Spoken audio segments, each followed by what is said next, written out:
Um,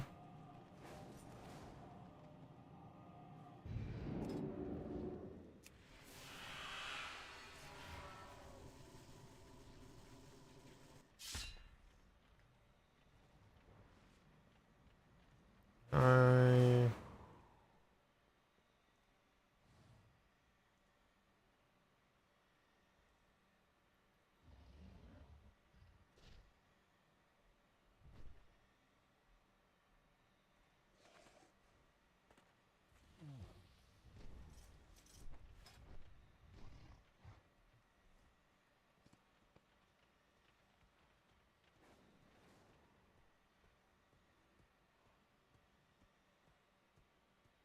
spell warding. I mean, that's pretty good.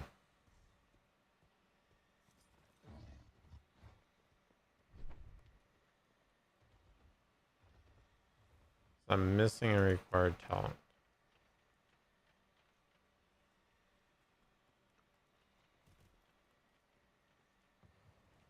I guess I don't have consecrate. Can I see this? View talent. No talent points assigned. What the fuck?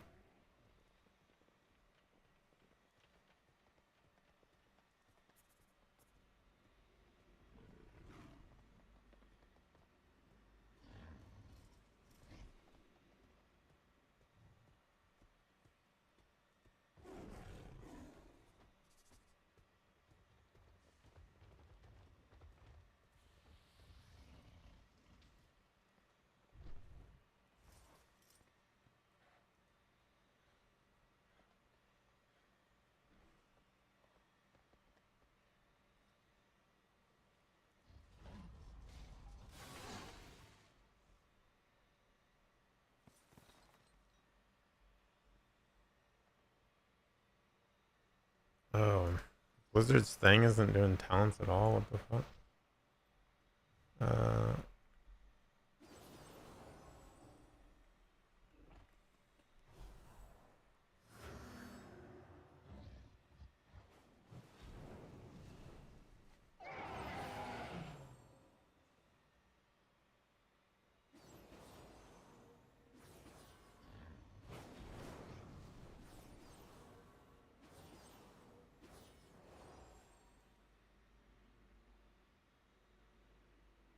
where is concentration?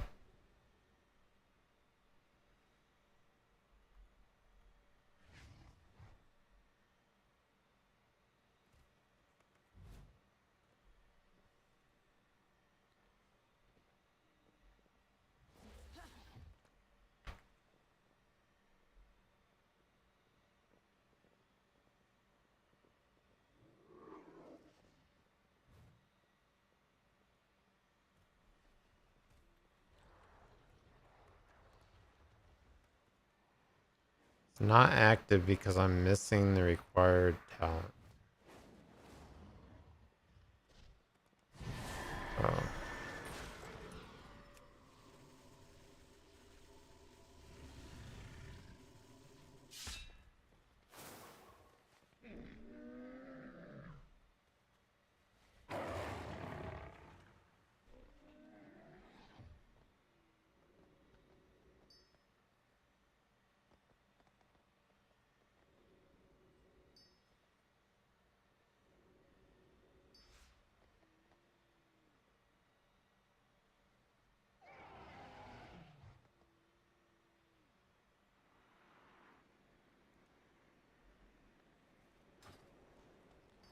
Yeah, I don't know which one's the actual talent that I need, but whatever. Where is? Oh, I don't put it on the ground. That's right.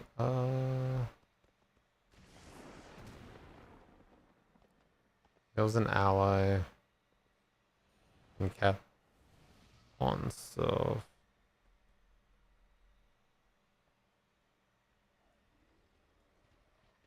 I don't need that on this character.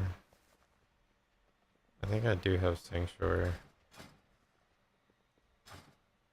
Man, I'm gonna have to make a macro for that. Do I have Divine Hammer?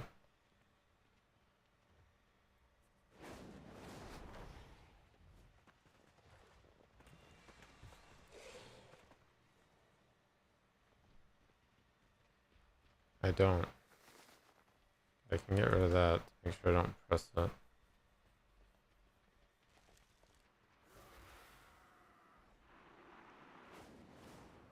I don't have this either.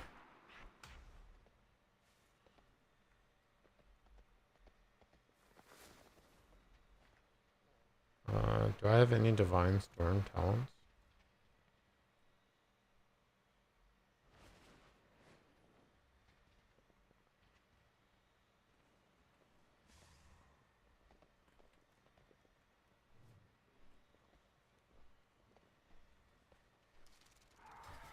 So I probably won't press that either.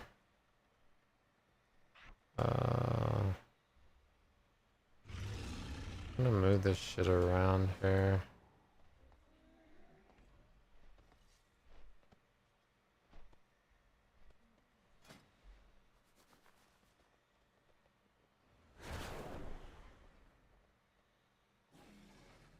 Blessing of Sacrifice. Mm-mm. I do need those. Do I put it there?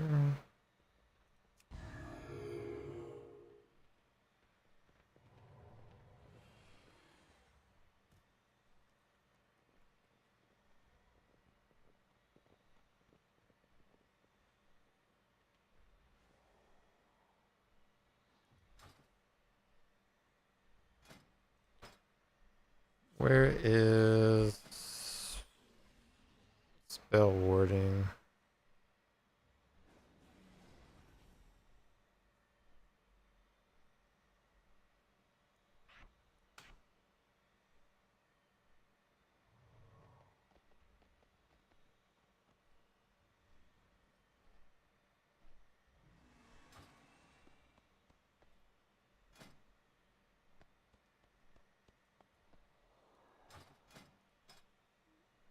I mean, can I just run bad RBGs and get carried, maybe?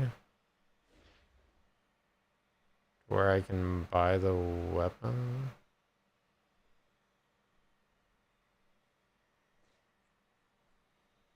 Cause I can't really get any more honor shit.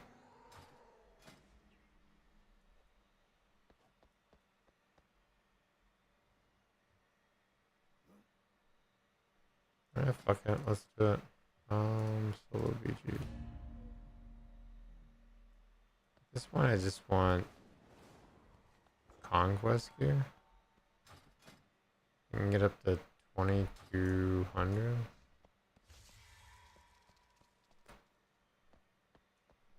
18-minute queues. Disgusting.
Well, that was a quick 18 minutes, I guess.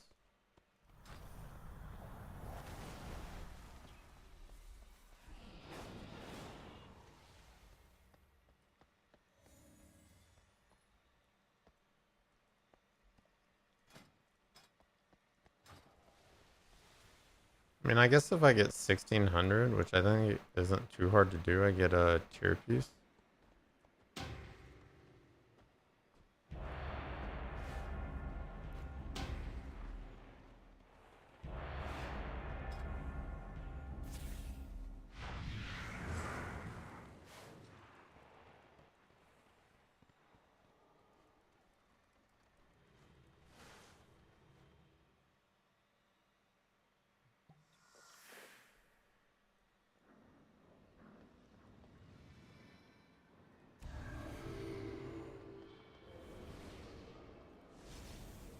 Oh, cute as a tank. Yeah, whatever.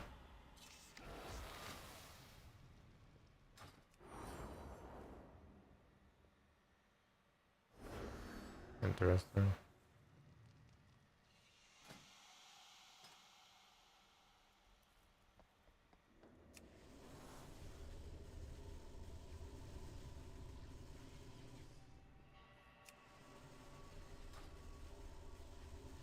Oh, yeah.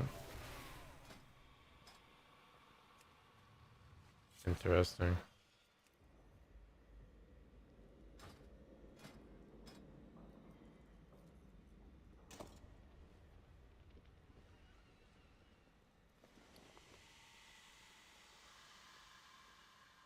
Oh, right, I put 2 on there. Well, this is kind of interesting. I didn't mean to queue as a tank. Uh,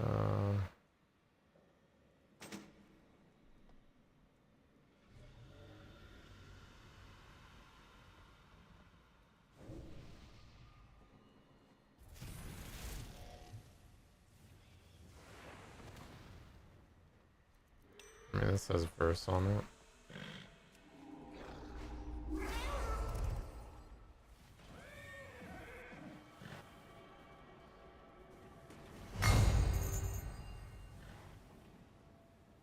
Hmm, interesting.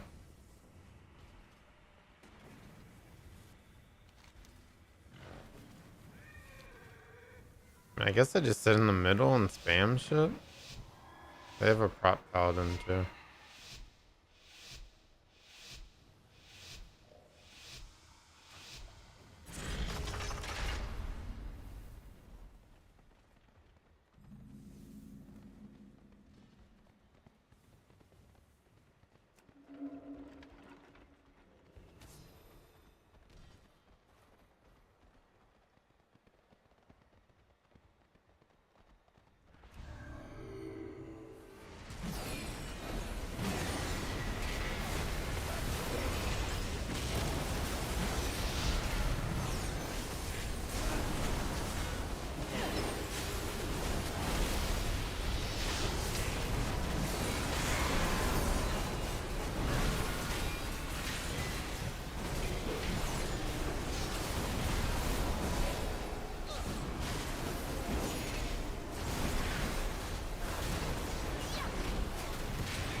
Oh, I don't have my trinket down.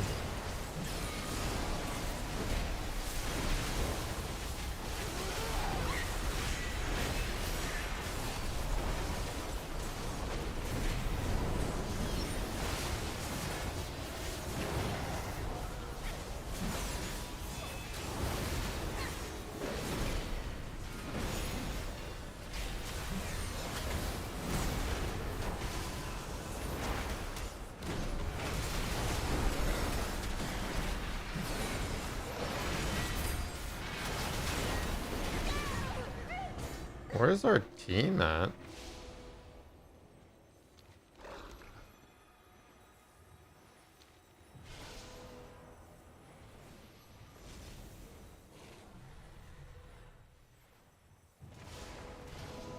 I mean, I guess I should just bubble.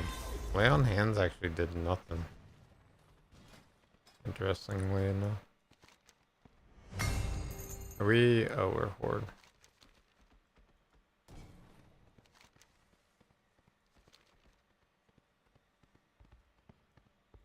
Yeah, I guess we just lose this. I'm not sure exactly what our fucking team can actually do.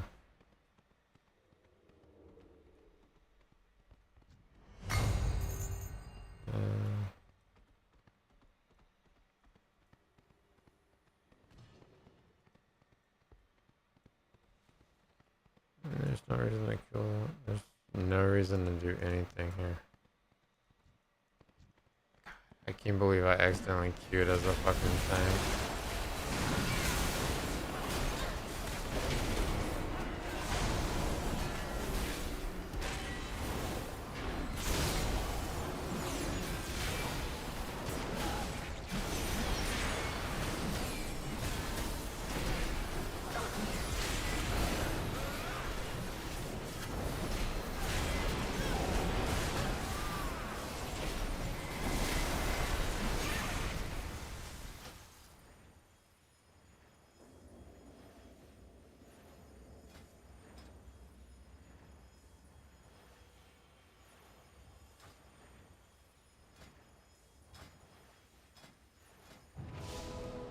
Oh, I only queued as a tank at that.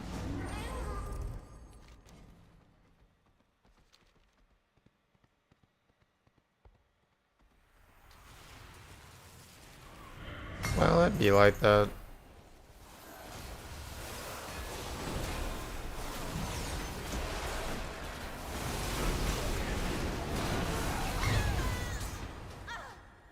Why did my...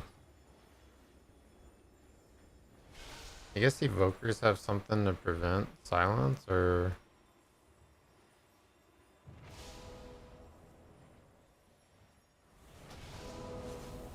Oh, silencing the non-player target.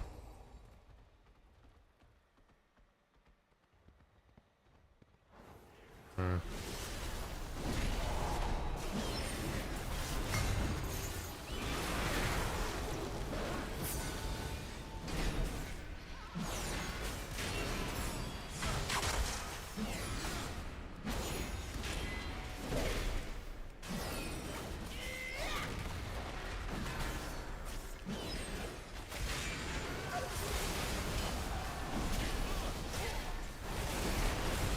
Oh, I killed someone.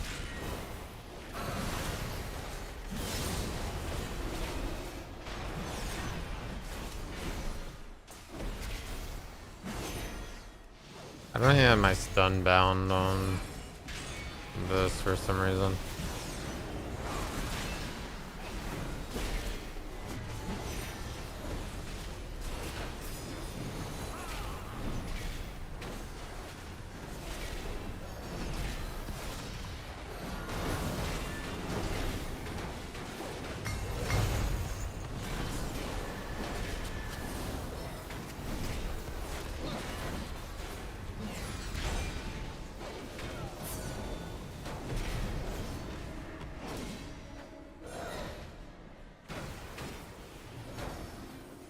Bubble.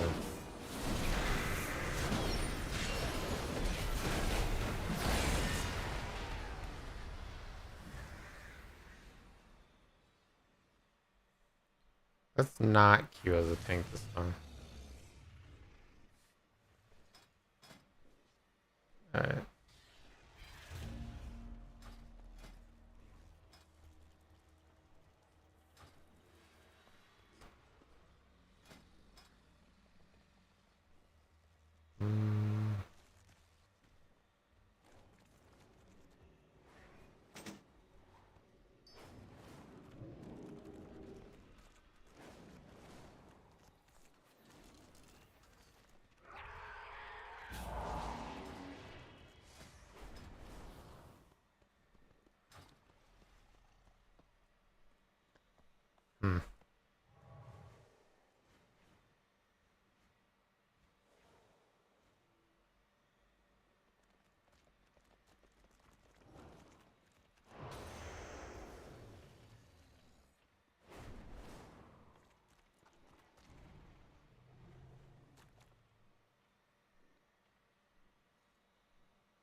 Hmm.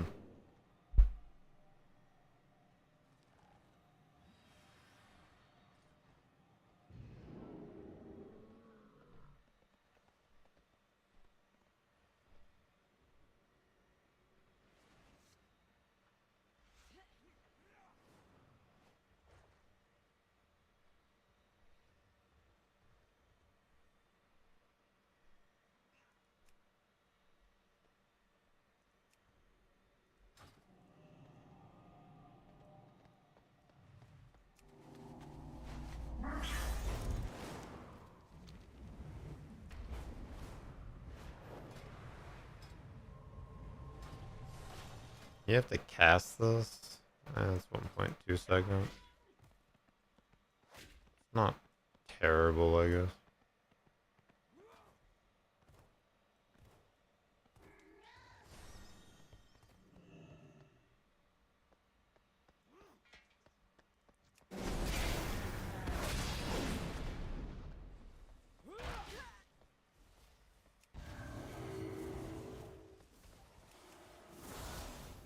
Healing.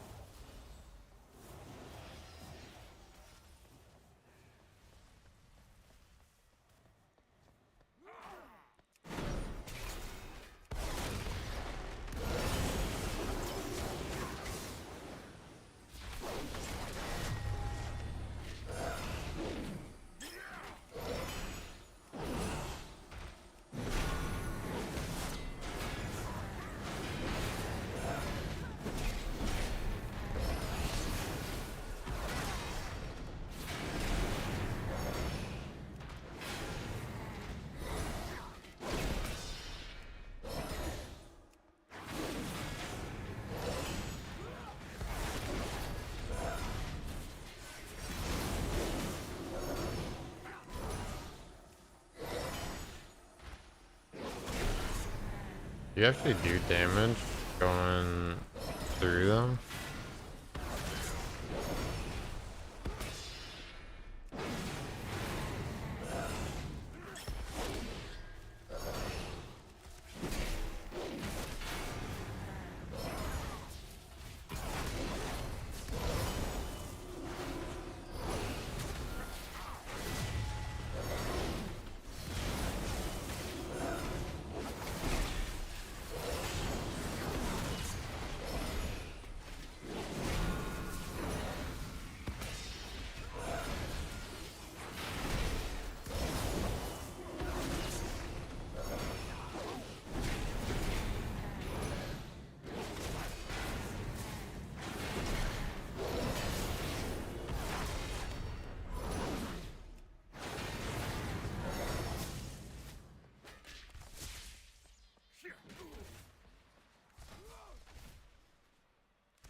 Hmm.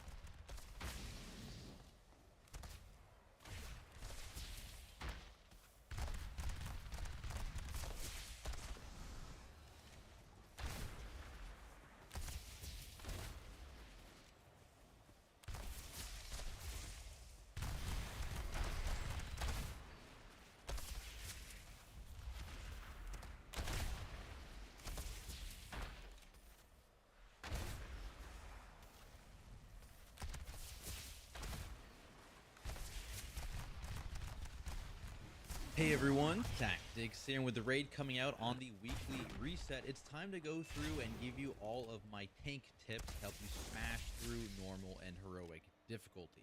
As usual here, I do need to give you a couple of disclaimers first. All the footage we're going to be looking at is based on PTR testing, so things like visuals, things like ability timing, or even the exact functionality of certain abilities may be different from the time we tested versus the time the raid goes live. So don't come after me if some ability is working slightly differently than how I say it in this video. On top of that, Dementius has not been tested yet on PTR, so he's not going to be included in this video. However, I do have a full speculation video out if you want to check that out, which will link down in the description below.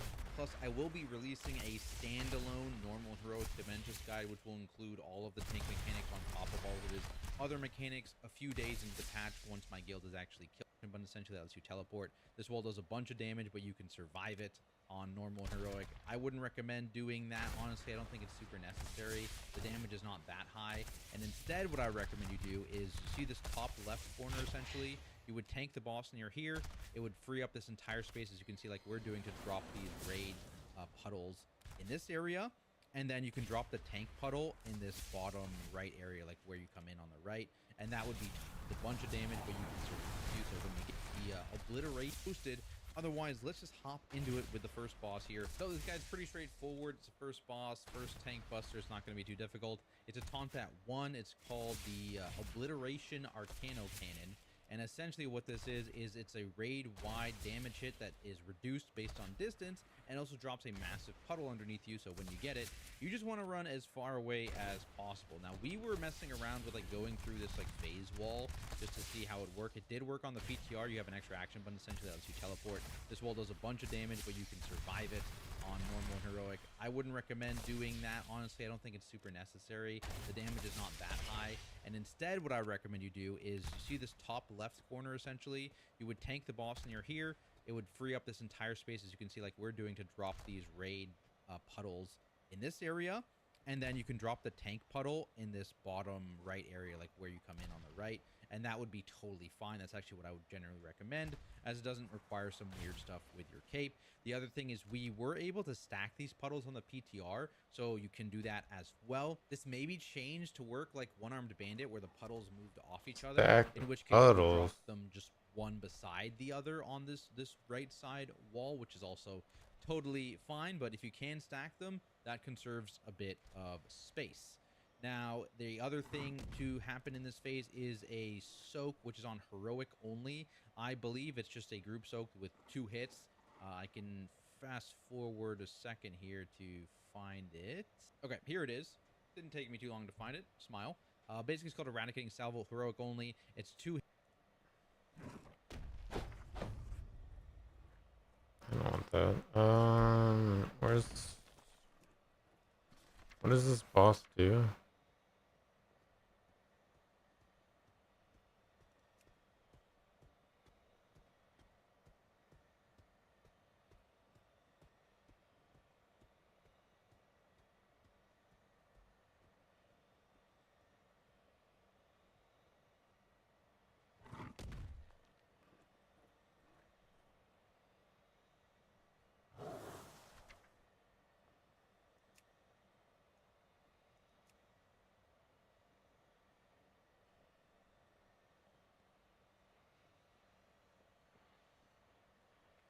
The impact causes primary target to take 1,000 damage from obliteration.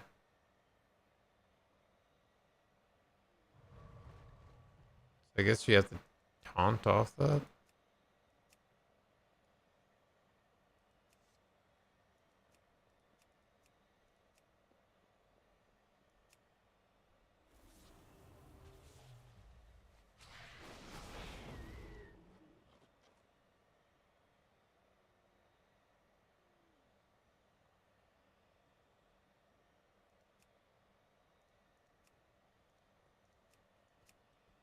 Oh, that's Raid Finder. What does it do on normal? I guess it probably does the same thing on Raid Finder. Arcane Lightning.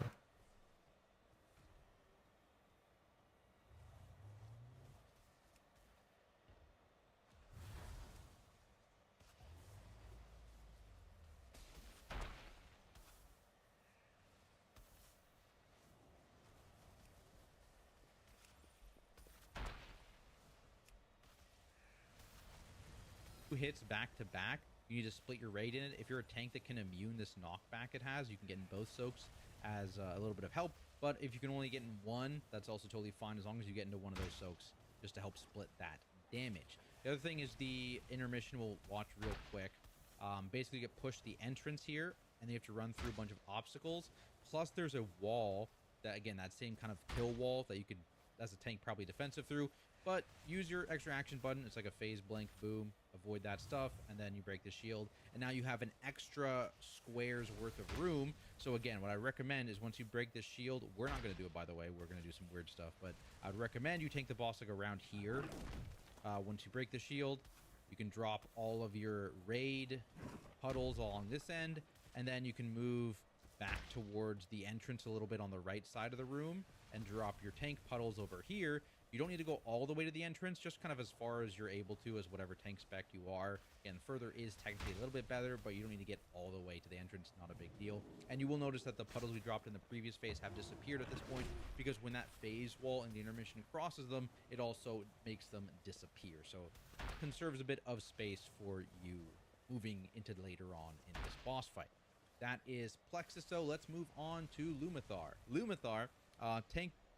First thing, boss is stationary in phase 1. He just spams like a web blast ability, I think, at the tank. In this phase, it's not a melee hit, it's something else, but it's still physical. Now, the actual tank mechanic is a frontal line attack. On normal, you just point these away from your group, but specifically on heroic, you need to hit the one of these webbings to make it attackable so that your raid can escape. So right off the bat here, we hit the one close to our raid so that they can be easily swapped to. And then, you know, the second one, they come in back to back, so you need to taunt off fairly quickly after the first one goes off, because there is a tank debuff so that the other tank gets it. And then, you know, it doesn't really matter. There's a further than 10-second gap between the end of this combo and the start of the next one, so you can swap back or you can have that tank hold. Doesn't really matter. Now, you can hit a second strand with that second tank buster if you want. It's like potentially funnel damage for certain classes onto the boss. It's a super minor thing. It's not even really necessary, but it's something you can do if you want to. Also, that second tank should be watching anyways in case the first tank misses on heroic. They can correct it and hit something as well. Other than that, phase 1 is pretty straightforward, right? You just stay in melee-ish range of the boss, except for during there's like a big run out ability. Let's see if I can find it. Oh yeah, here it is. Boom. Over infusion burst, everyone needs to run out, and then you run back in. The raid mechanic, they're going to be occasionally dropping puddles around the edge of the room, which is important for the second phase. And so I'm going to actually swap here, because we have a second phase which we didn't do damage and like stayed alive for a long time to see what happened. So basically it's going to start out with like a damage amp. Boss drops a 50% damage amp, drops a big puddle on the ground, and this is one of the mechanics in this phase. But basically there's two important mechanics for tanks. The first is the actual tank buster, which is now a full frontal attack. And this one here, Writhing Weave. Boom. We have assigned groups to split damage on this because it is a split damage effect. So you still want to pop a personal, you still want to taunt at one. Boom, half the raid in that one. And then half the raid, the other half will be in the other frontal soak. The other thing is Arcane Outrage, which happens basically immediately after every single frontal. Some raid damage, some puddles, and it also spawns an additional arcane puddle on the ground. So on pull, we did not move the boss anywhere. We had him stay in this puddle that he spawned initially, who dropped the first puddle kind of overlapping on it. And then that's kind of what we're going to do for the rest of this fight, is we're going to, you know, point the melee cones towards the outside of the room. So melee is going to get in this and soak that. Boom. I'll taunt off. I'll keep the boss slightly overlapped with the existing puddle. He'll drop the Arcane Outrage puddle. I honestly could have done a little bit more than that, but this is just to make sure melee can still hit. Boom. Now we move a little bit after the Arcane Outrage puddle, and now this gets pointed towards range, who are kind of spread in the direction we're moving.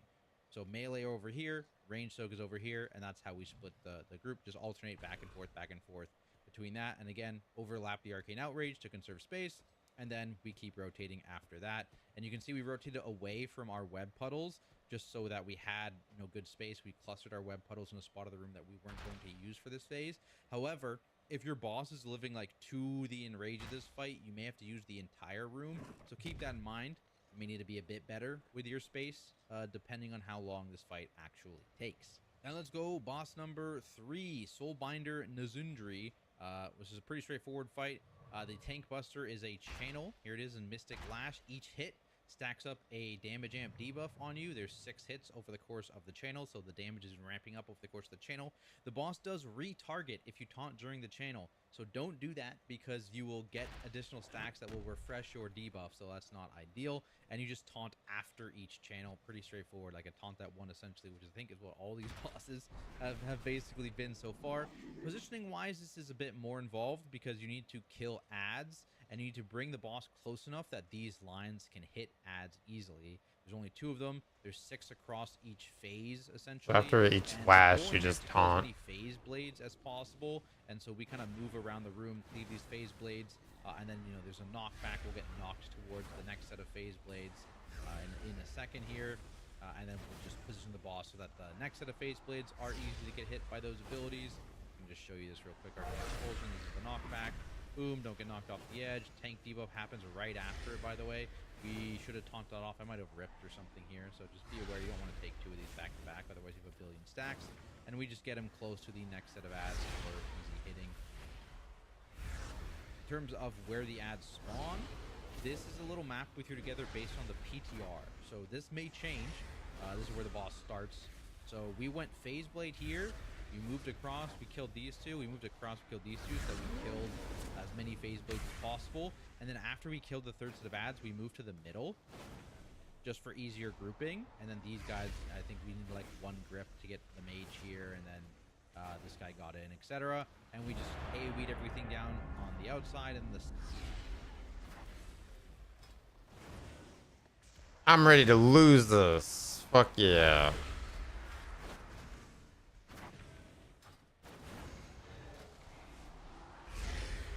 Oh, you get conquest even if you lose?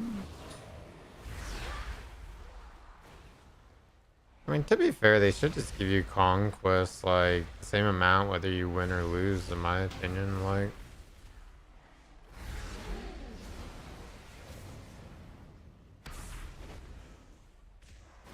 One person, huh? And I think we went like here,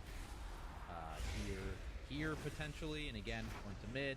Obviously, you're going to be dealing with more phase blades now because the kind of mechanic is the number of phase blades ramps up with each ad set. And even if these are different, right, your goal is to hit as many phase blades as possible with your 6 orbs per phase. That is your goal because those guys deal the most unavoidable damage. Other than that, it's essentially a 1-phase encounter with like a little ad intermission, so nothing really changes. It's just adjusting your positioning throughout the fight to make it easier for you to actually cleave those phase blades down. From there, we can move on to Forge Weaver, where mechanically this is definitely a step up compared to the other bosses. Now, in terms of tank stuff, there is a tank dot that stacks up in this fight called Overwhelming Power. Goes out, it's like 46 seconds long or something crazy like that.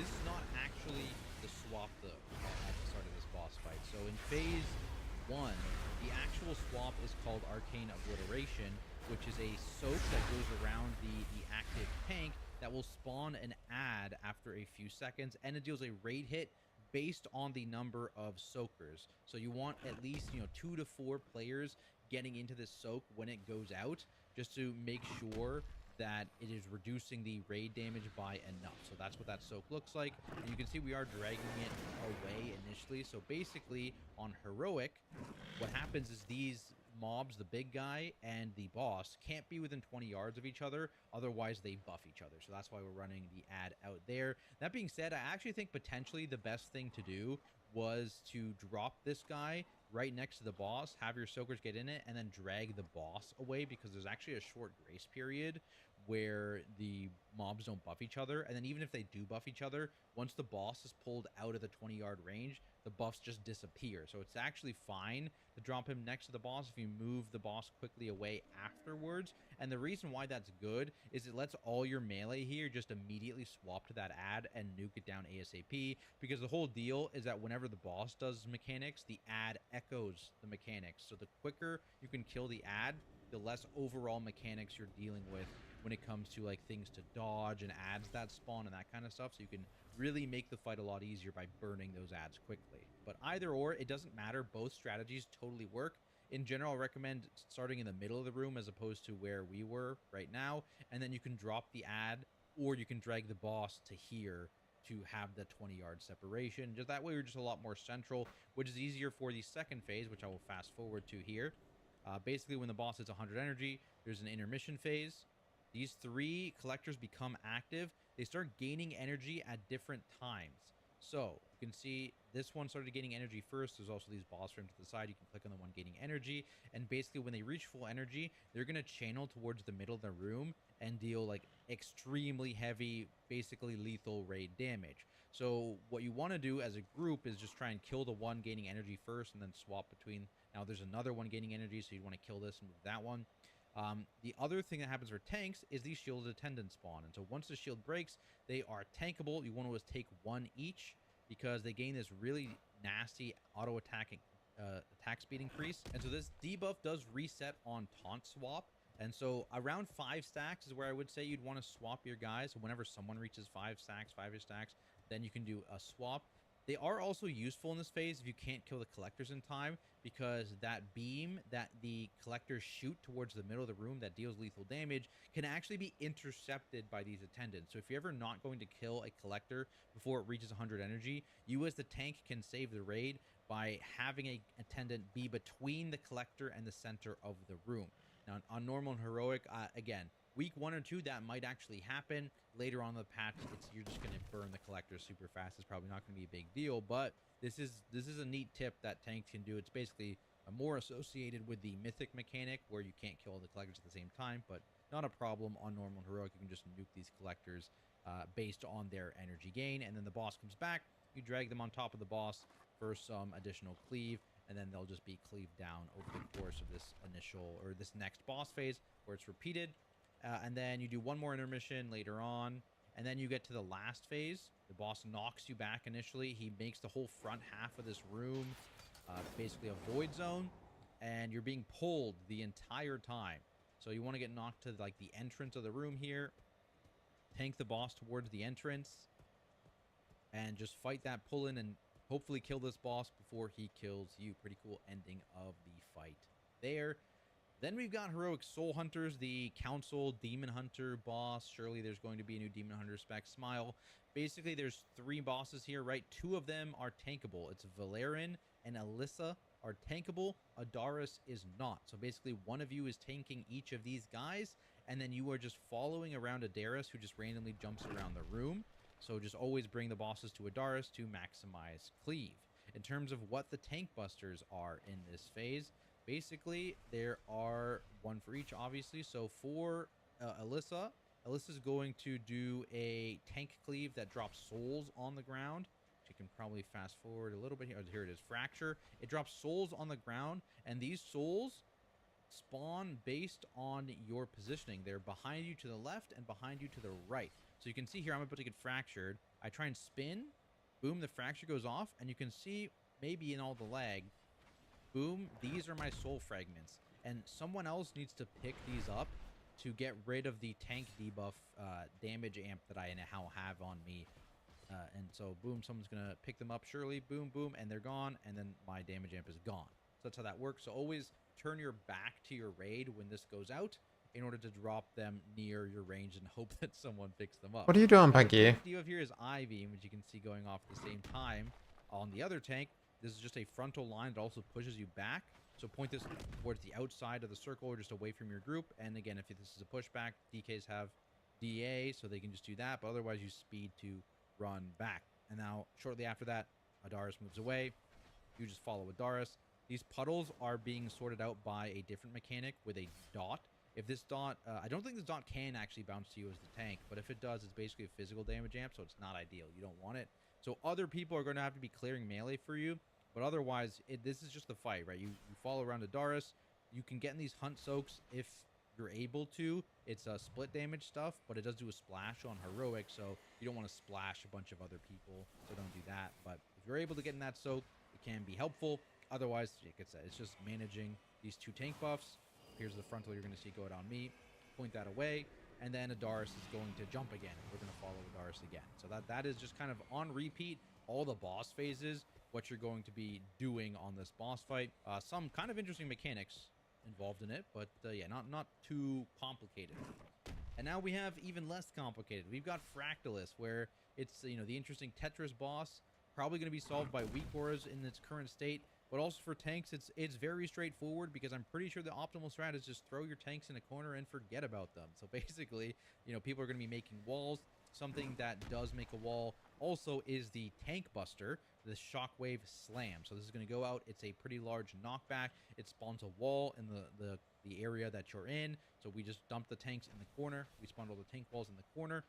As a paladin, the way I counter this knockback is by positioning myself up against this wall, and you're going to see I'm going to get knocked into the wall, essentially, which means I don't get knocked out of melee range. Very useful, especially for tanks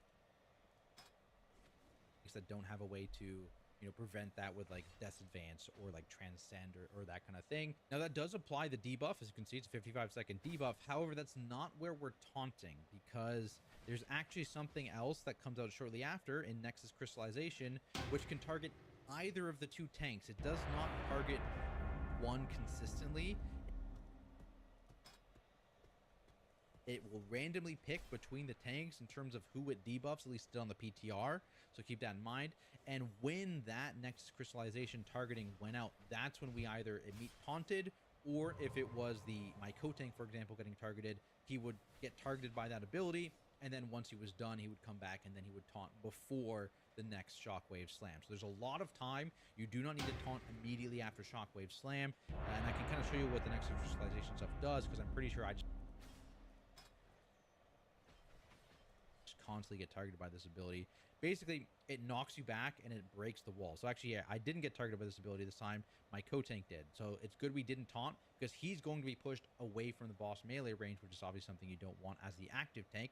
So basically, he's going to break whatever assigned area he's assigned to break. He gets knocked back to break those walls.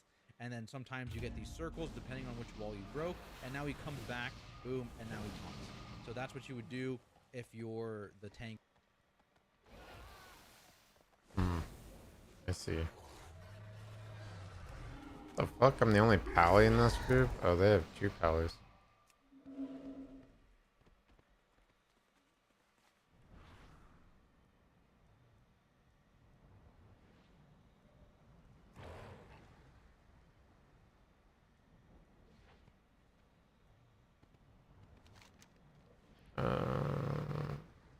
Preserving teamwork. I do have that quest.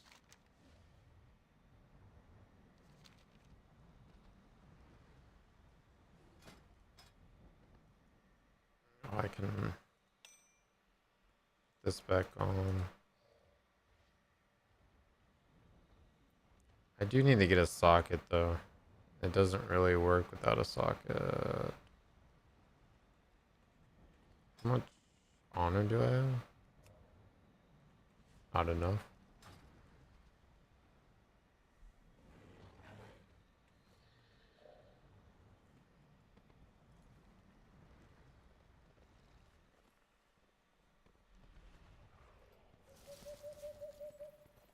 What are we? Are we alliance? Yeah.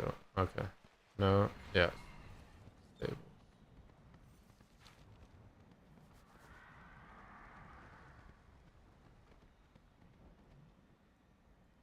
No clue what we're doing, but we're doing something.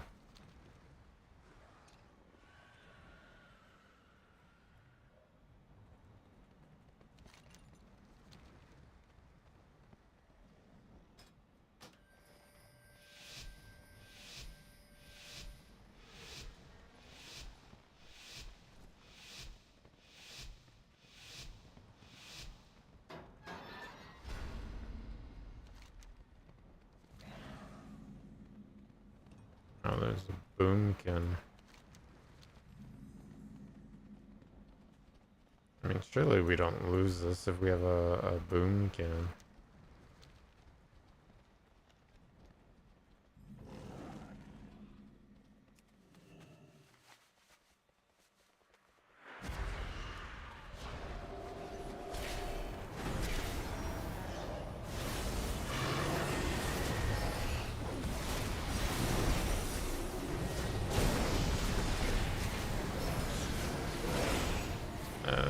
Doubled.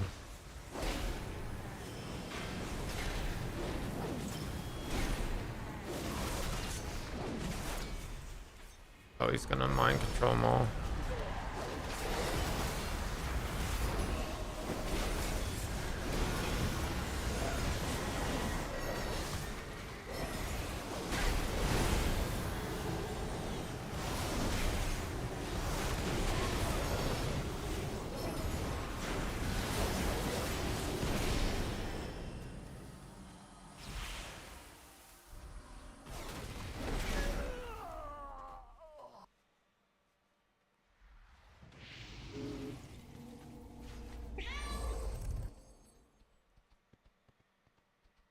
Um,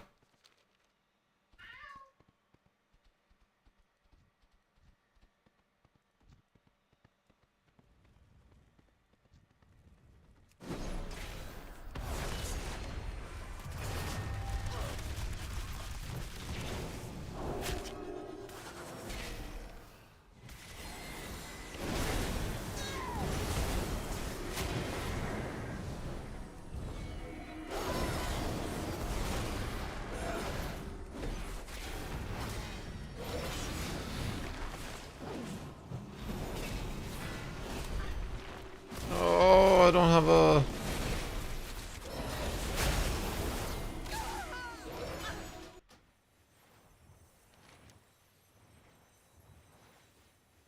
I think we're okay at stables though. I think we should have enough to clear that out.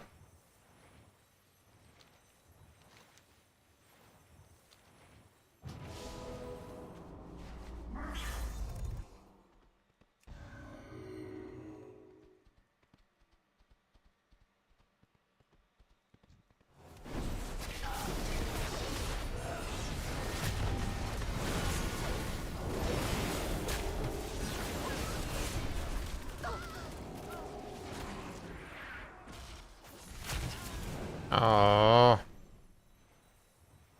I don't think I had bubble. I had lay on hands. I guess I could have used lay on hands. How did we lose stables? Did they just not watch it? We had two people there. The fuck?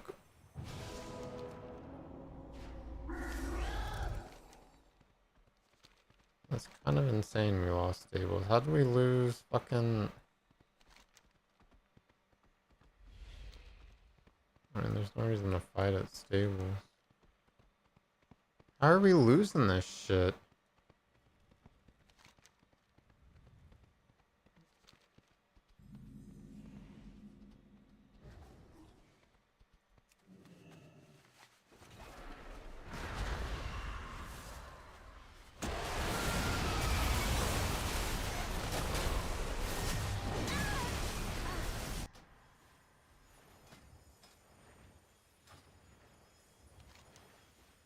We were doing so good. Like, do people... Who's like AFKing? Like, I don't...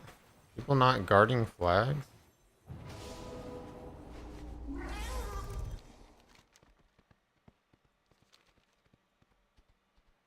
I guess we have to get lumber then.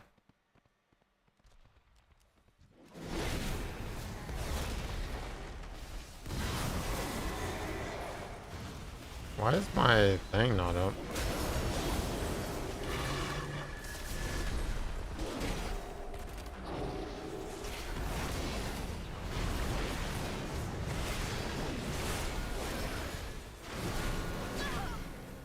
Hmm.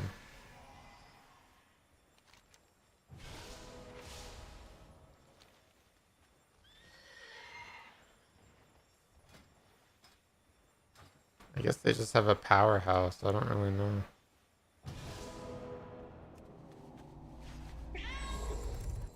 DK. What? Did you just watch that dude fucking cap them?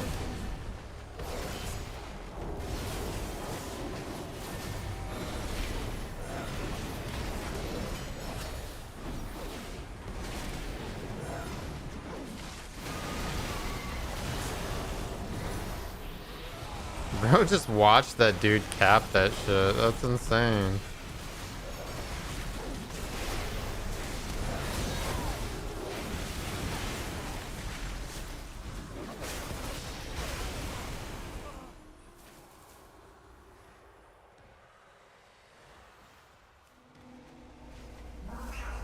Uh, I think some of these players are horde players.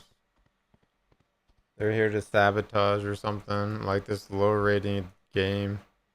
It's 1300 MR.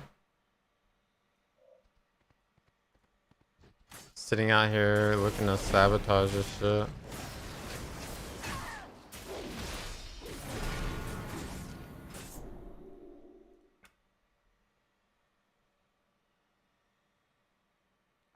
That was insane. We have like boomkins and like all this other stuff that should have easily like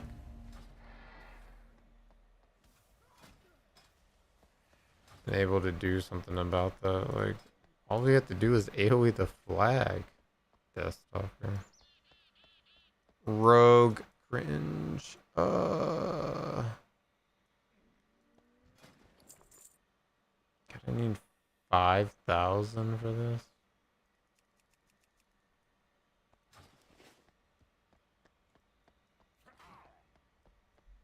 How much honor does this quest give?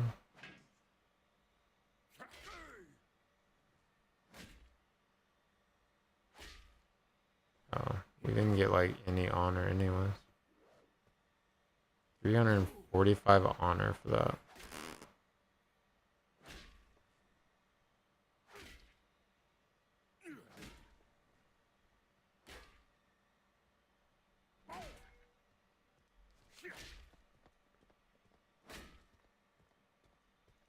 Who is supposed to have the boss for the next Shockwave Slam, and you got targeted. Obviously, if I had gotten targeted there, he would then just immediately taunt, and then I would go to my area and get knocked away from the boss. So it's a bit flexible in terms of when the exact taunt timing does, but it's not on the backhand, or not the backhand, the Shockwave Slam itself. It's on the crystallization or just after it. So just keep that in mind. Otherwise, not much going on. We're just kind of chilling in this corner the entire boss fight, which is interesting. I guess it's interesting. I guess, yeah. Are you supposed to get knocked into a wall or something?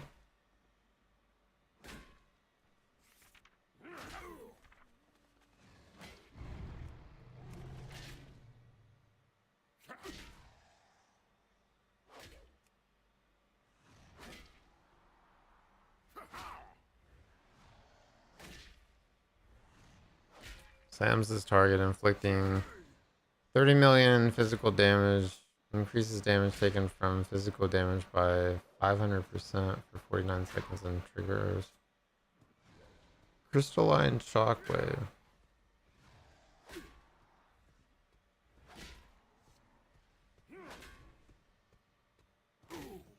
And creates a nexus.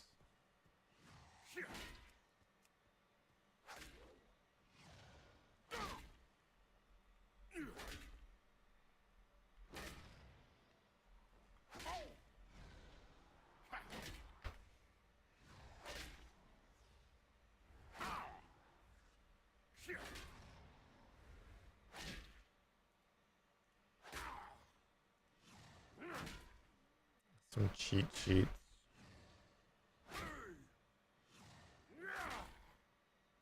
Um,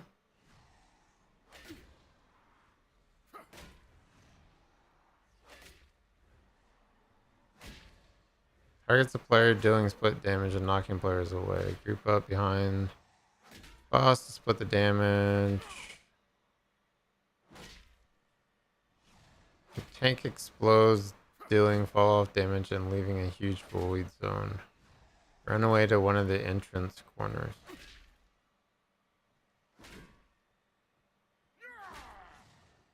Stay in corner until void zone drops. I mean, that seems pretty easy.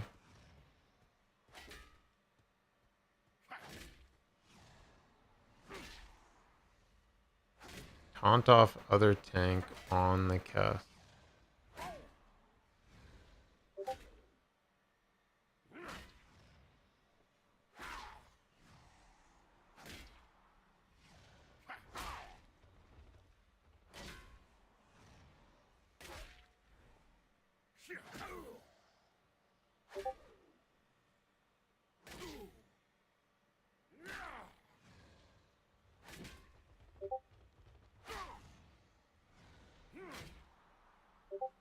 Took the cone to split the damage. Does this not put a debuff on normal? God damn it, what is all this?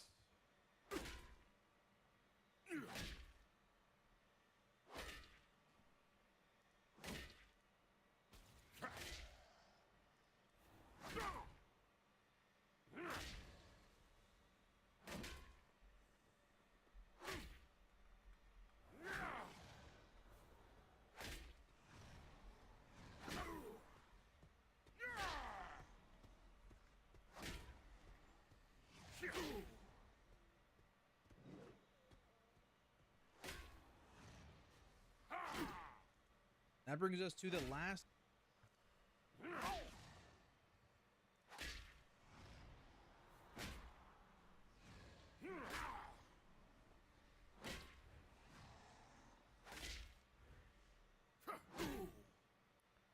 Feels okay, so this is the lash thing. So you just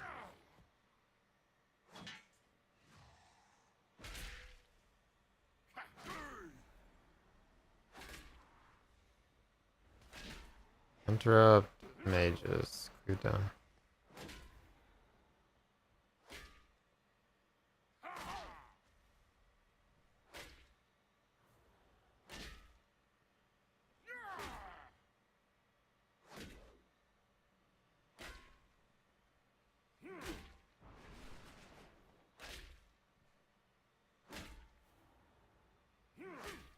After 3 casts, remaining ads activate. So what is this? 1,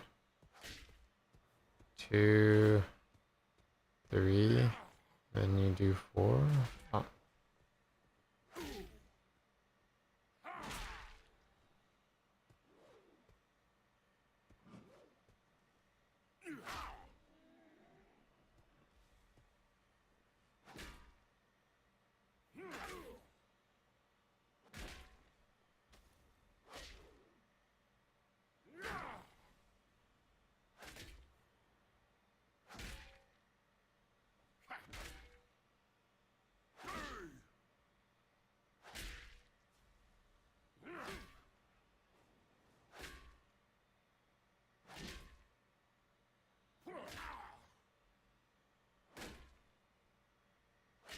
Tank swap on this debuff.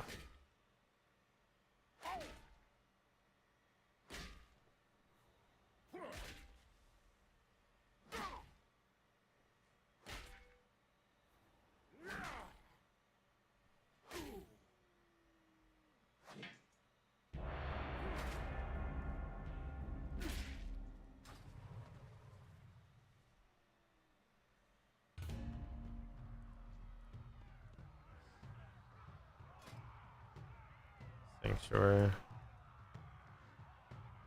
What is this? Resto Red Arms? Ooh.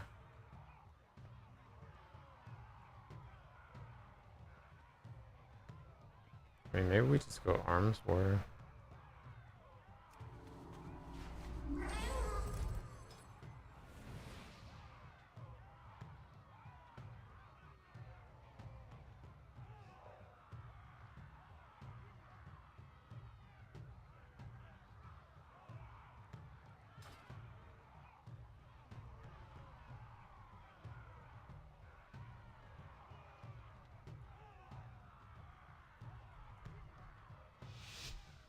Alright, probably won't bubble.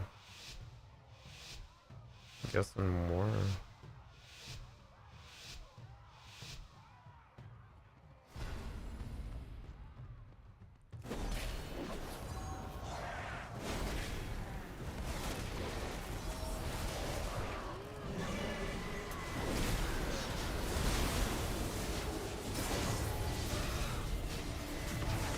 I didn't mean to bubble that.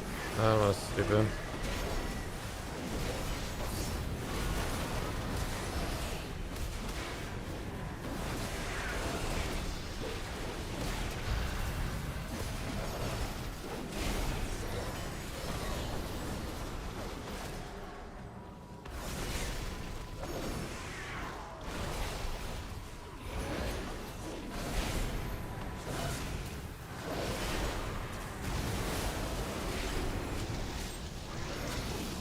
Um,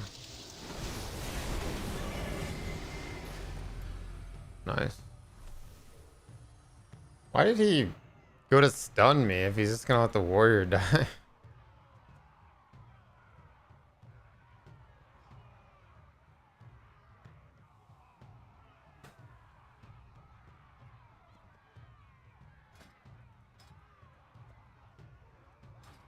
Hmm. Guess we do the same thing.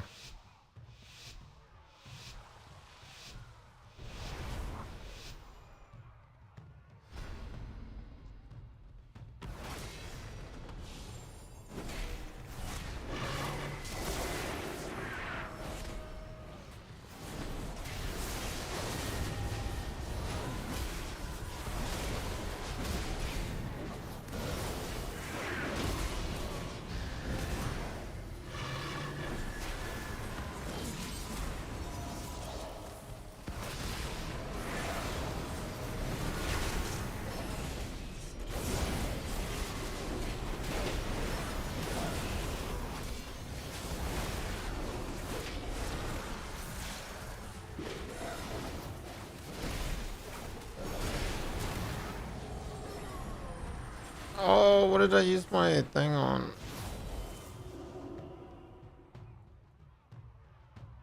Warrior or Hunter didn't even use turtle. He didn't use turtle at all.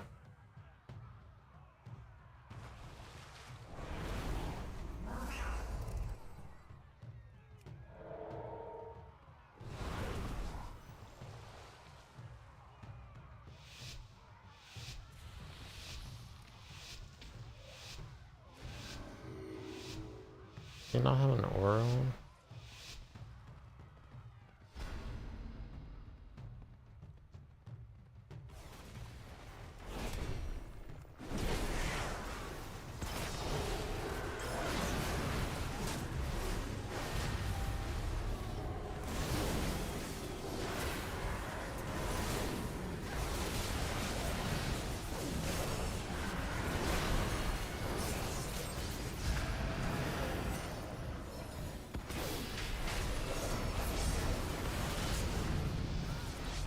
God, pallies are huge.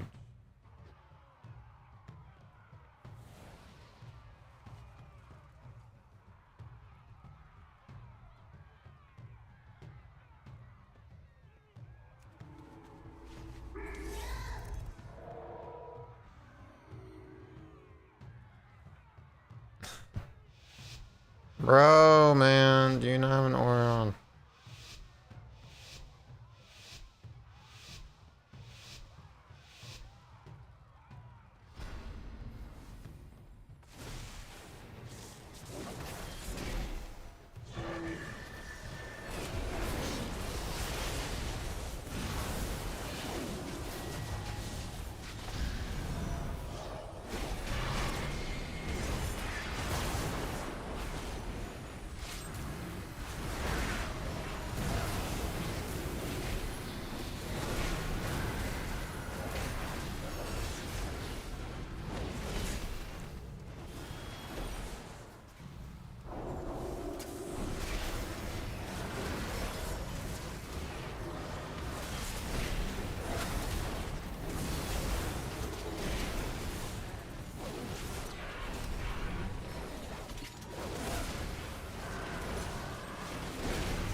Well, I got 3 wins, I guess. That's what matters, I suppose.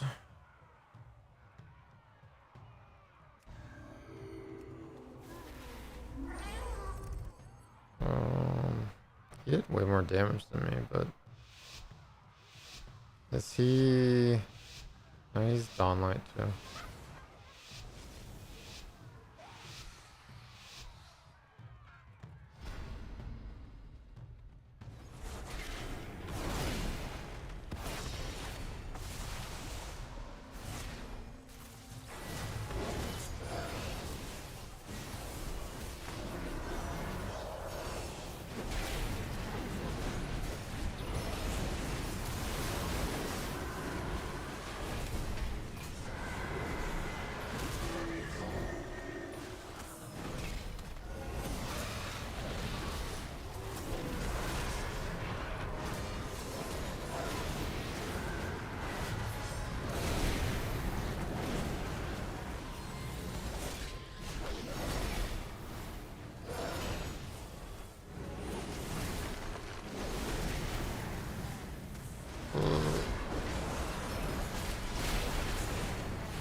I can't kill. I can't save him.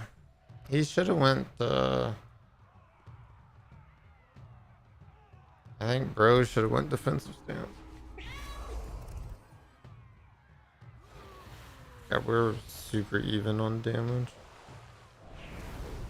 We got this. Yeah, I don't know. He's targeting. Probably shouldn't let the. Uh,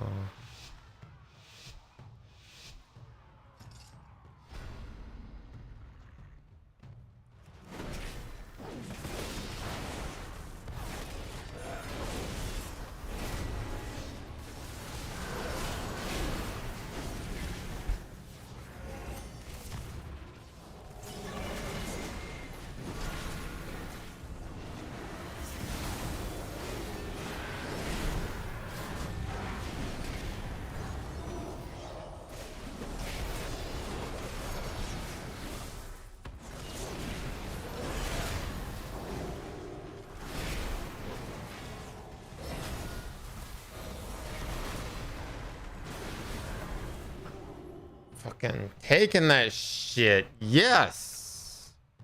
What I'm talking about.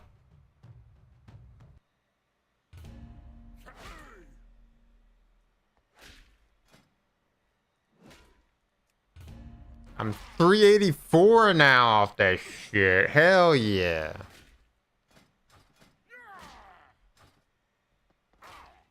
What is each item of conquest?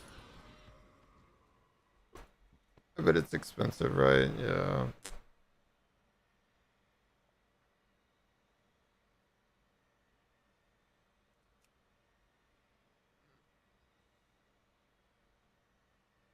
$875.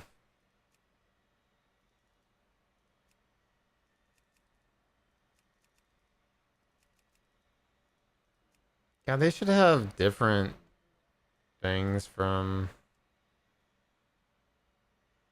I hate that I can either use my catalyst for PvP or PvE. It's so stupid.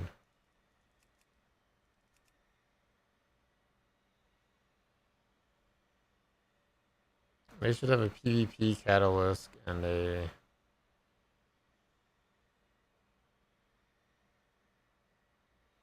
Or go back to having set bonuses for PvP gear. Like.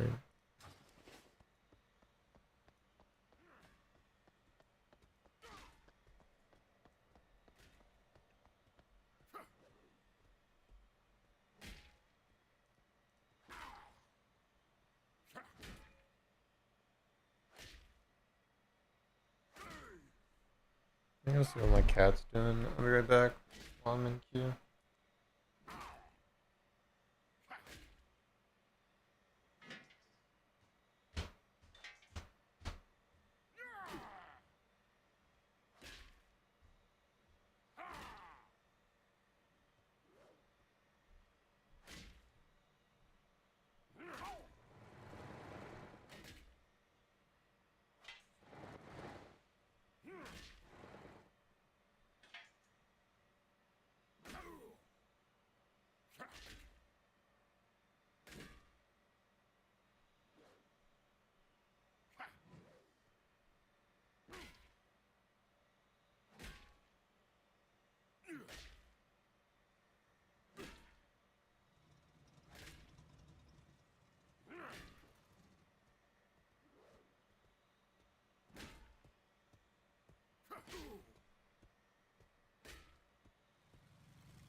You want food or what do you want?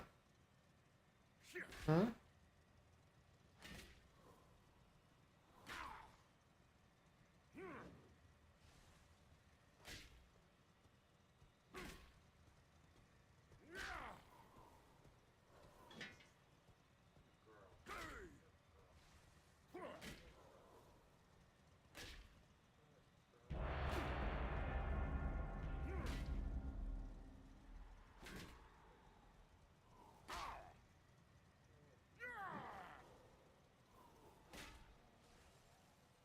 Oh shit, a shuffle.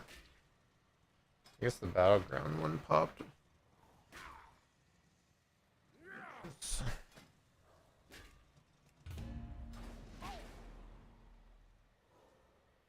like I'm doing these arenas, but I have like no focus setup or anything like that, so it's just like whatever.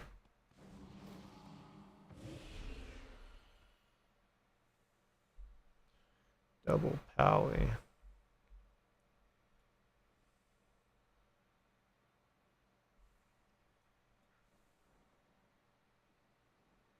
Um, this is Omni CD, isn't it?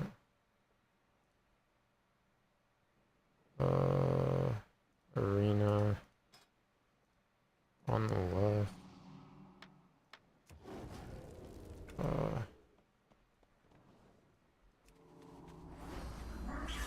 Maybe Frost. Frost Shadow. I guess we go Frost. I mean, I guess can't really slow us.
I can't stun him or anything.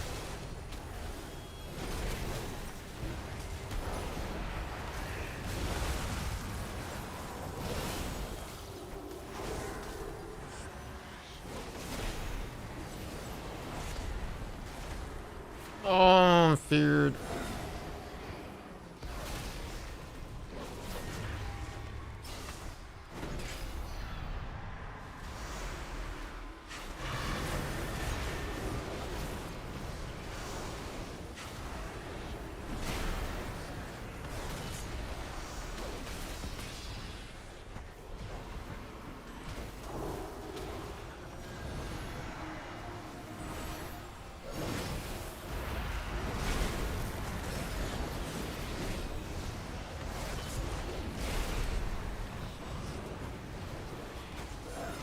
Oh, where's my heals at? Oh, it's probably just like, I don't really know.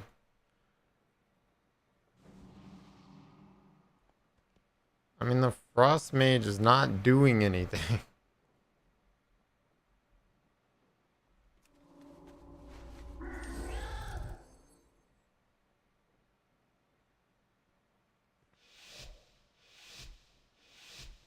Oh, this is a balanced druid. How is balanced druid? Why aren't they dropping their fucking solar beam and shit on this priest?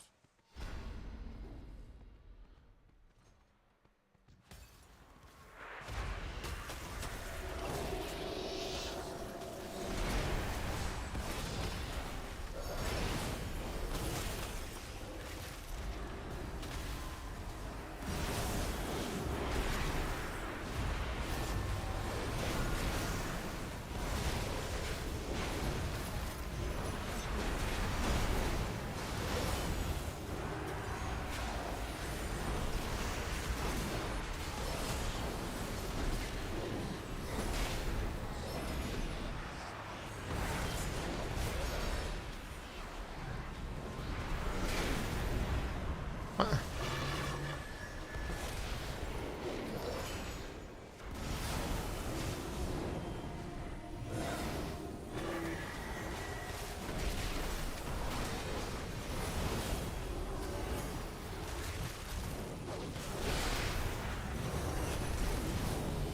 What? Why is bro going after the fucking mage that doesn't go after the druid? Hmm.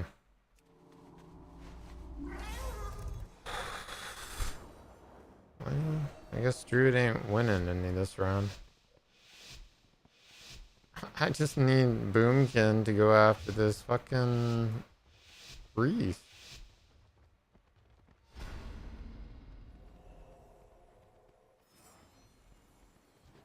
Yeah, they want to stay over here. That kind of makes sense.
I can't hit him. Oh, we have another. I don't. Who the fuck are you hitting?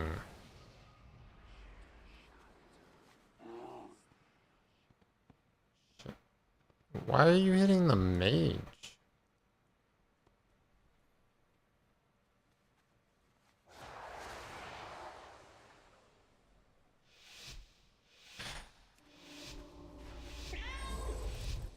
The boomkin is actually winning.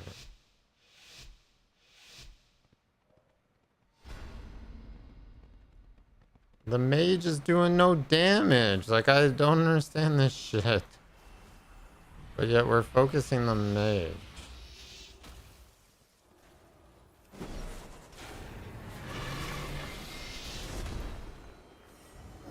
I'm gonna sit this. I have no reason not to.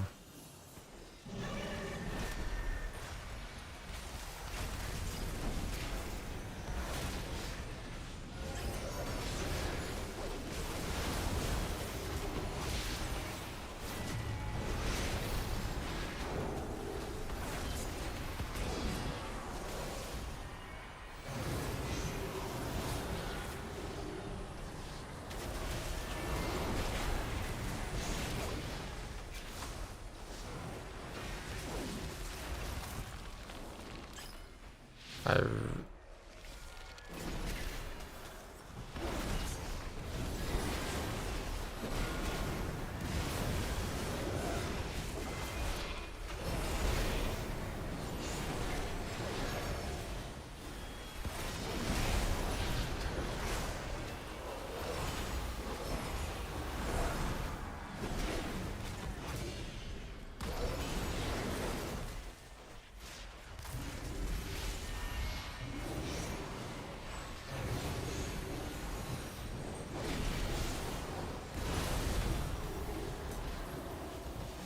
Oh, let me get stunned for fucking days.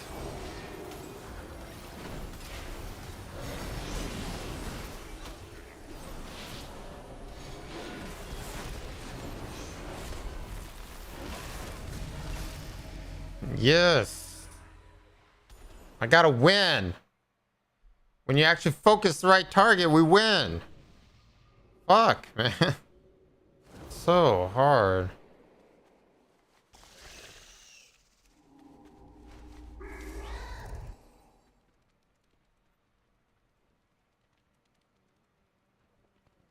Yeah, I need to go and like focus bind all this shit. I'm just too lazy. That's probably like a reason I'm losing some of this, but we got double priest. Boom you.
Oh, what the fuck?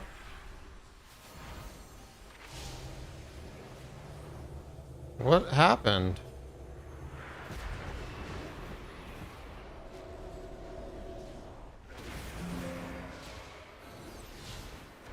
How do I... Oh, oh shit, man. That was my...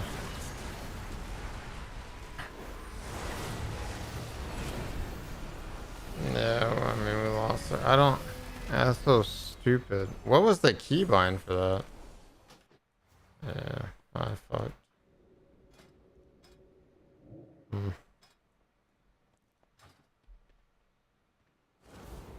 I fucking fat fingered something that 4 second virtual. Windows key control left. How the fuck did I do that? Oh, Windows control D. I need to turn that off.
Uh,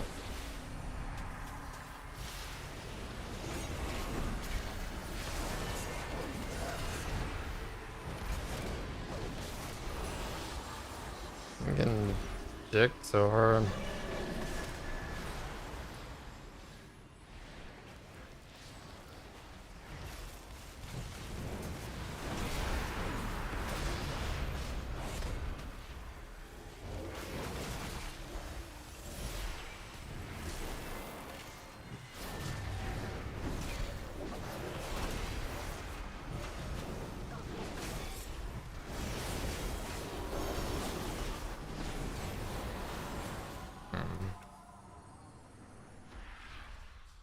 How do I...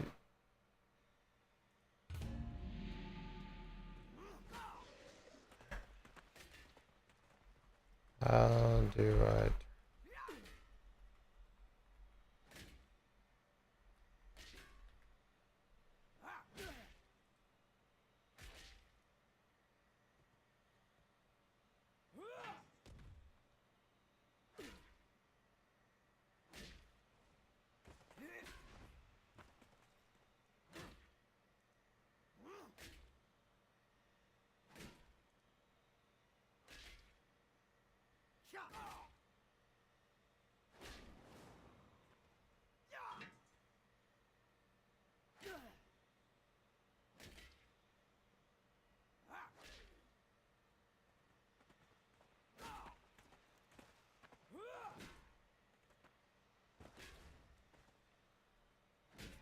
It's not allowed to turn it off.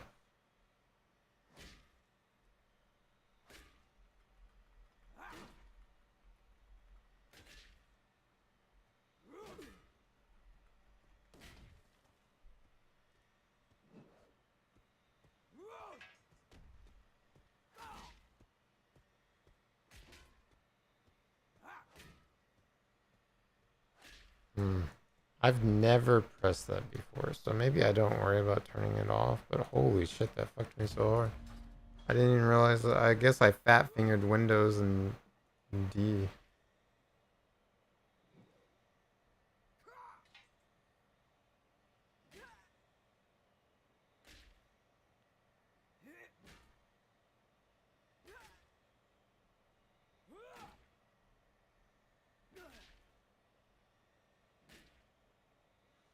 I guess I can't turn it off.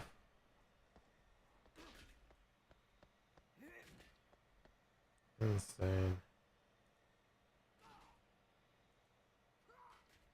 I should have got some conquest points for that though.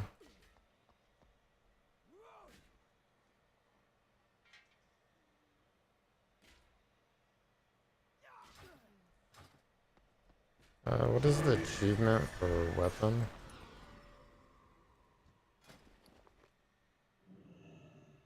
Astral weapons conquest.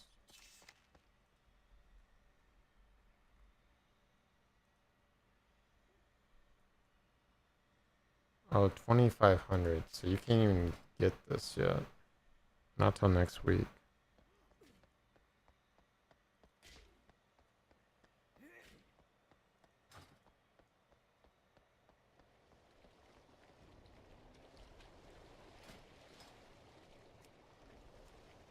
I can't even get that shit till next week. Wrist missing.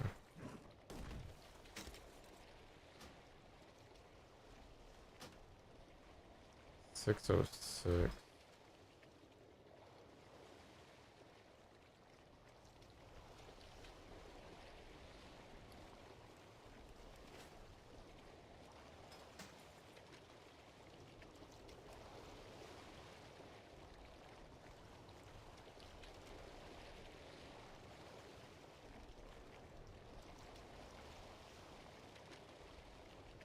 I mean, would I even care to get any of the normal weapon?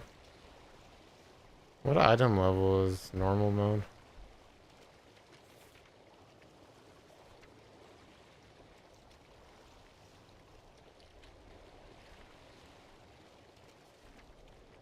What the?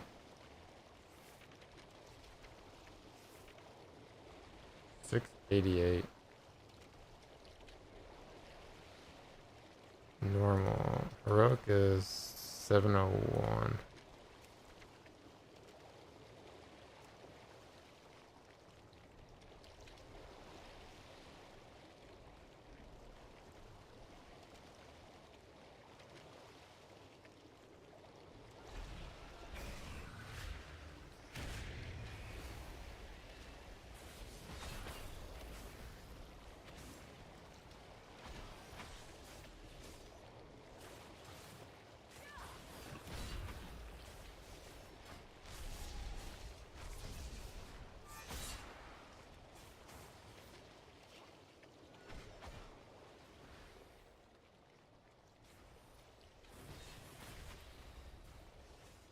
Eight out of eight.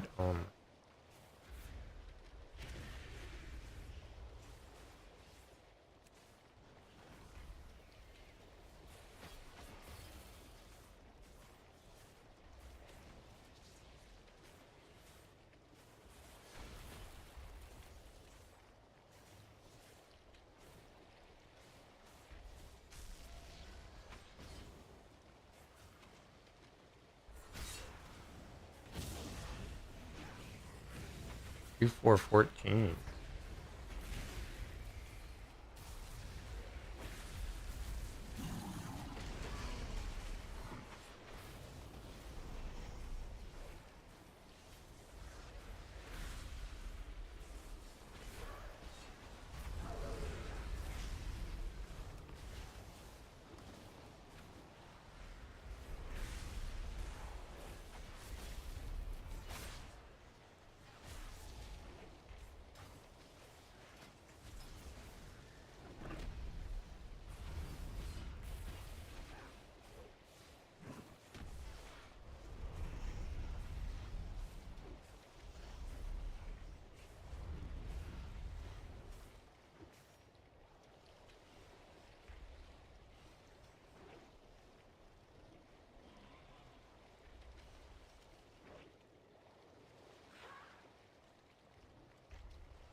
Last boss, no fight.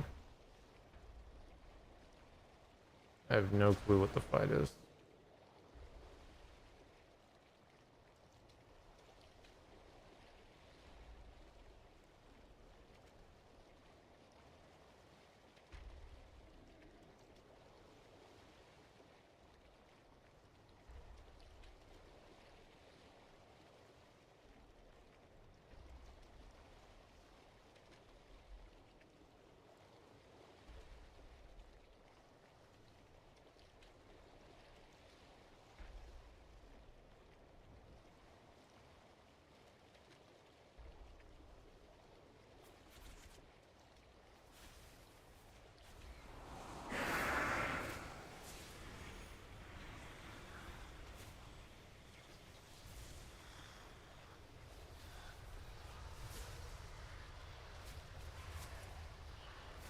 Didn't I have a thing open? Oh, I did.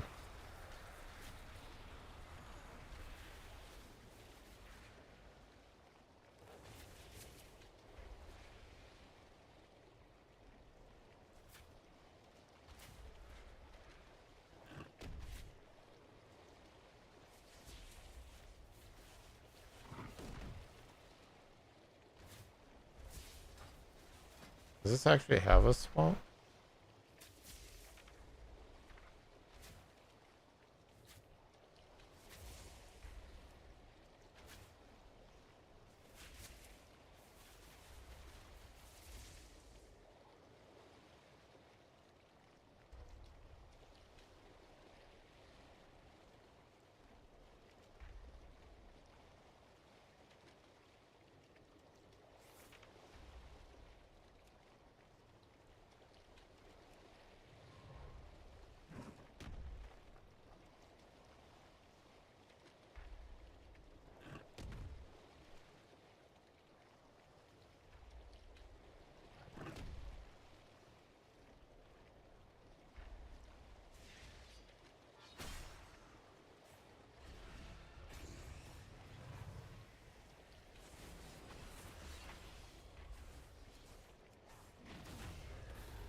That one you can't tank, right?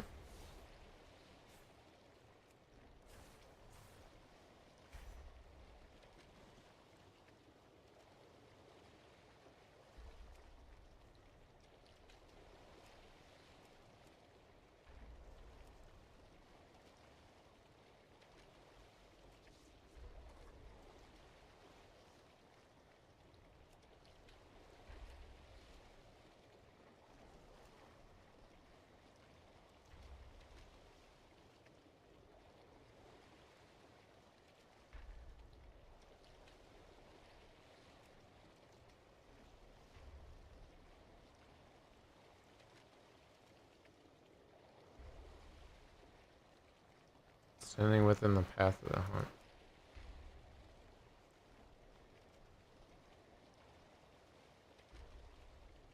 Oh, okay.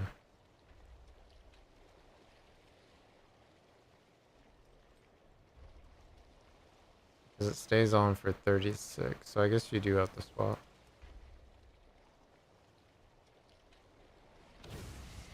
So fracture should... Okay.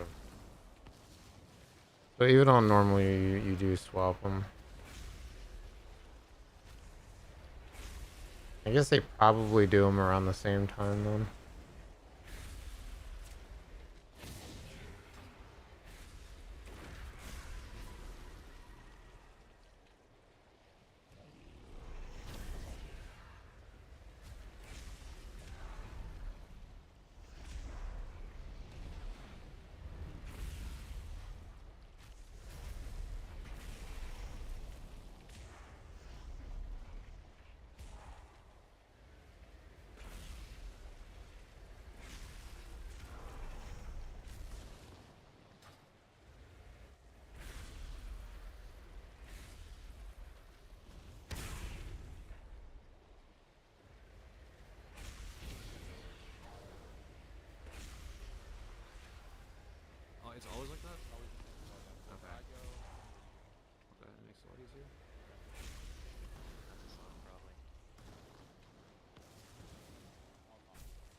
have no reason to even move. I'll just sit here the whole time.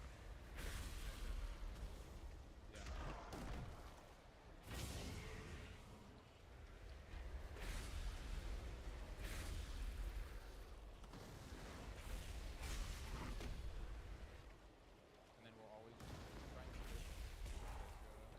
Lay on the tower. Finish this. New ad soon. Get assignments here. Evo. Just how far. Hey, what's going on, guys? It's Jack. Back again to bring you everything. Puddle that it forms afterwards, they want to move to like the corners of the room. So like the back left or the back right, while the raid is going to be in the middle. This way, later on, when there's some of the knockbacks, when the boss reaches maximum energy, you're not going to get knocked back into those big puddles, potentially taking more damage for your raid. Before the intermission phase. I mean, that kind of makes sense. Maybe I'll try it tomorrow or...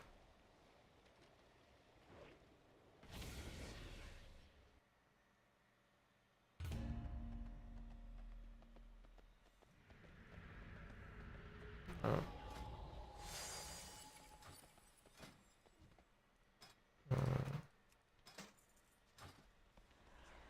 Or horde.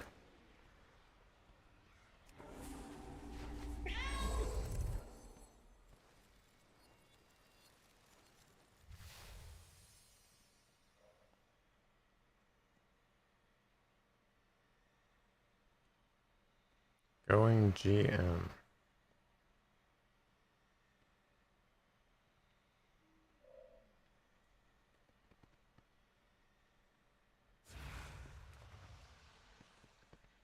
Shrine. Good one. Good one. Haha. Haha.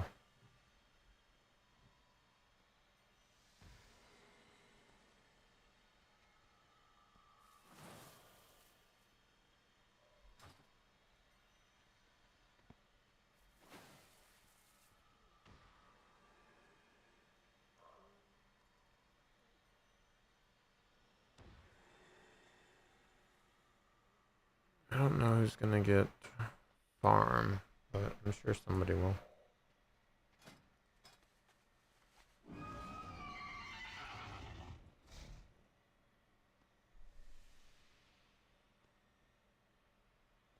What is this lobby?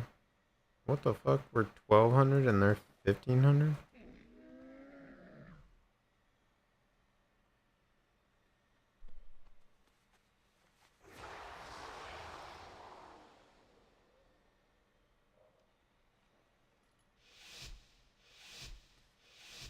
So more than likely we probably don't win this one.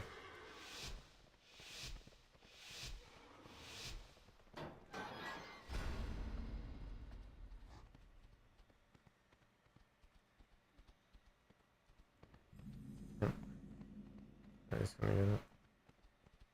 Guess we just go BS.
Hmm. Surprised they got GM, I guess.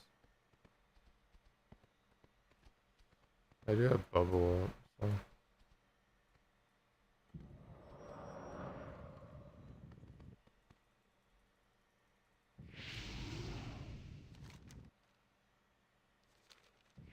They don't have a rogue, so I don't really have to worry about that.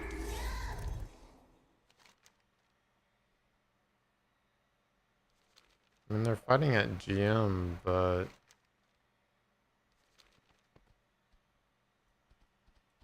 no real reason to.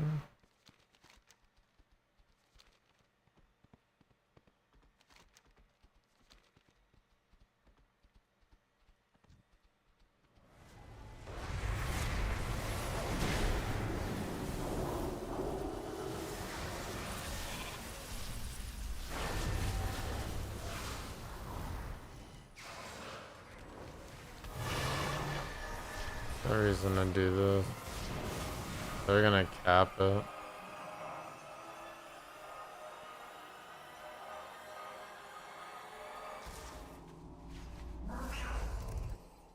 We need GM or something.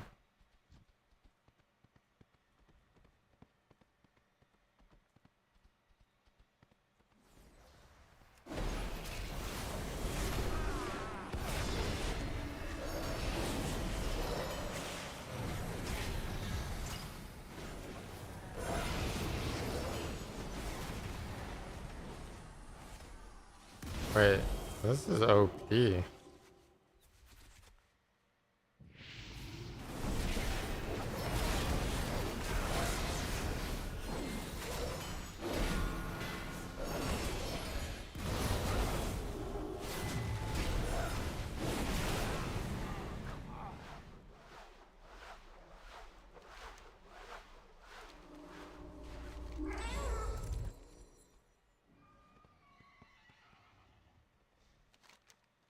Okay, we got 3.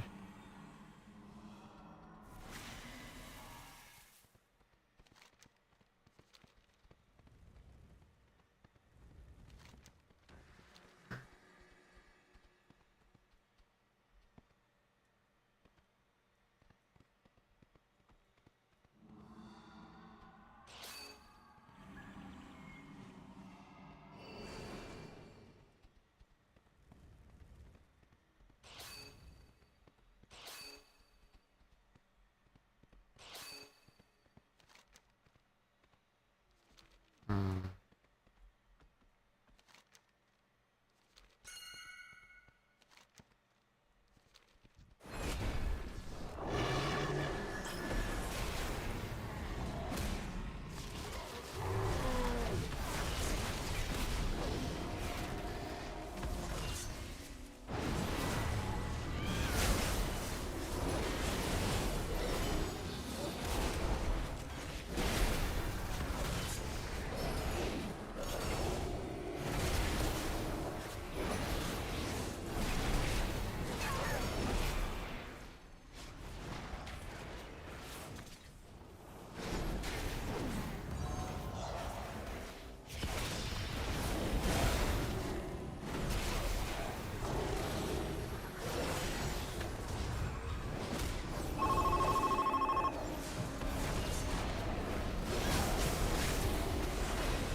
What is the team doing? Team, what are you doing?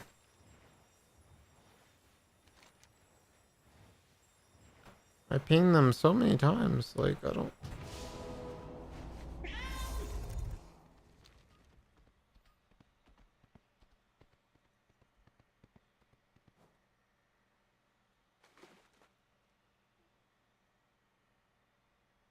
He has no clue.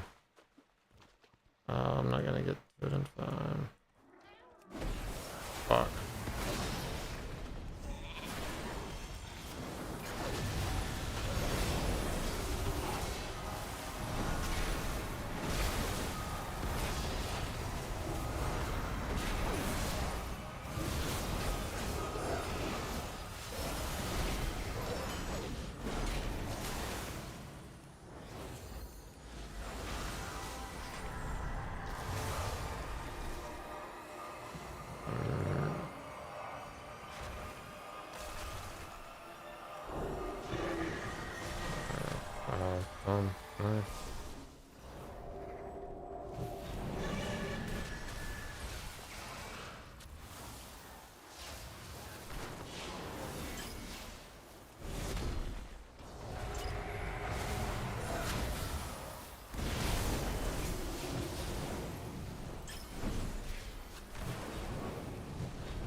I'm surprised they went. I don't.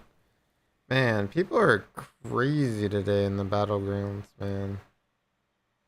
They have no clue how to get on flags and stuff. Like, I don't know why some of these people even play this shit. So insane. I mean, battlegrounds are like so brain dead. Like, I don't even understand how you can't just spin the flag. You don't really even have to kill people. Just wait till it caps. Insane, insane.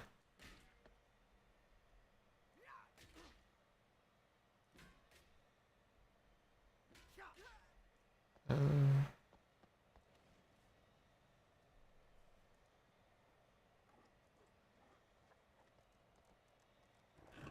I mean, you can't even get the PvP weapon till next week, so maybe it's not even worth playing PvP for now.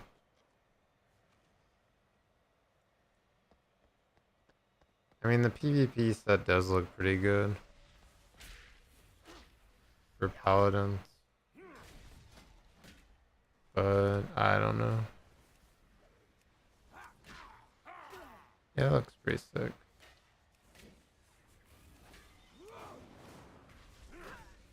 I'm not sure if I'm a super fan of the mythic.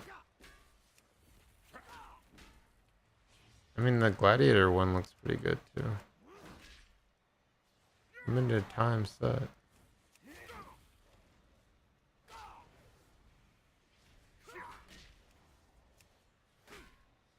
I'd wear this. I mean, I think the color scheme is pretty cool. Is it better than Judgment? I don't really know about that one though. I mean, it's something new, I guess.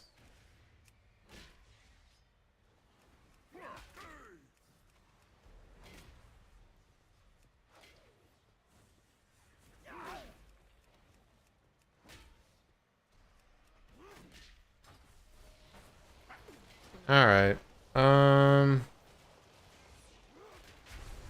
I think I'm actually just gonna go, like, chill in bed and play Forest Girls, so...